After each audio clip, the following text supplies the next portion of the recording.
தற்போதைய அண்மை செய்தியை பார்த்துக் கொண்டிருக்கிறோம்.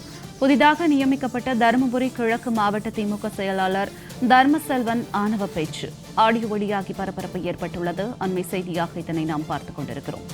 ஆட்சியர், எஸ்பி உள்ளிட்ட அனைவரும் தனது பேச்சை தான் கேட்க வேண்டும் என்று திமுக மாவட்ட செயலாளர் ஆணவ பேச்சு பேசியுள்ளார். அந்த ஆடியோ தற்போது வெளியாகியுள்ளது.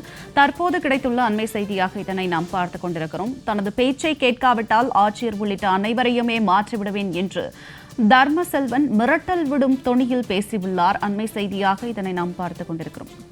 விவரங்களோடு இணைகிறார் எமது செய்தியாளர் நந்தகுமார். வணக்கம் நந்தகுமார், இது குறித்த விரிவான தகவல்களை சொல்லுங்க. வணக்கம் ஜனனி.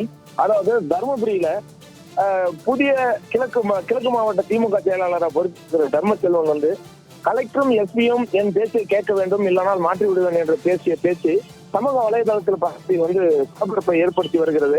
அதாவது தருமபுரி மாவட்டத்துல கிழக்கு மாவட்ட செயலாளராக தடங்கும் சுப்பிரமணி மீது உள்ள அதிருப்தியால கடந்த 4 நாட்களுக்கு முன்பு மாவட்ட செயலாளர் பொறுப்பில் இருந்து விடுவித்து விட்டனர். பின்னர் புதிய கிழக்கு மாவட்ட செயலாளராக தர்மசெல்வனை நியமித்து மக்கள் மத்தியில் அதிக அறிமுகம் இல்லாத தர்மசெல்வனை ஏற்கனவே பாட்டாளி மக்கள் கட்சியிலிருந்து வந்ததாக கூறப்படுகிறது. இந்த நிலையில தர்மசெல்வனை கிழக்கு மாவட்ட செயலாளராக நியமித்த 2 நாளில் அவர் தொண்டர்களுடன் பேசி ஆடியோ வெளியாகி பரபரப்பை ஏற்படுத்தியது. அது முடிவதற்கு கடந்த புதன்கிழமை தர்மபுரி வந்த தர்மசெல்வன் தலைவரின் சிலைகளுக்கு மாலை அணிவித்தார். அப்போது அண்ணா சிலை அருகே அவரின் ஆதரவாளர்கள் அதிக ஒலி எழுப்பும் பட்டாசுகளை வெடித்து போக்குவரத்துக்கு இடையூறை ஏற்படுத்தி அலப்பறி செய்தனர். இதனைத் தொடர்ந்து நேற்று நடந்த செயற்குழு கூட்டத்துல தர்மசெல்வன் பேசிய பேச்சு கலெக்டர், எஸ்பி என்னுடைய பேச்சை தான் கேட்க வேண்டும், இல்லை என்றால் அவர்களையும் மாற்றி விடுவேன் என கட்சி தலைவர் அதிகாரத்தை எனக்கு வழங்கியுள்ளார் என பேசிய ஆடியோ வைரலாகி தற்போது பரபரப்பை ஏற்படுத்தி வருகிறது. நந்தகுமார், தங்களுடைய விரிவான தகவலுக்கு நன்றி. இதுல யாரும் தலையிட முடியாது. நீங்க நினைக்கிற ஆளுங்கெல்லாம் சொல்லி அந்த ஆளுங்களை மாற்ற முடியாது. நான் லெட்டர் வச்சாதான் மாற்ற முடியும். அதை நீங்க உணர்ந்துக்கணும், சரிங்களா?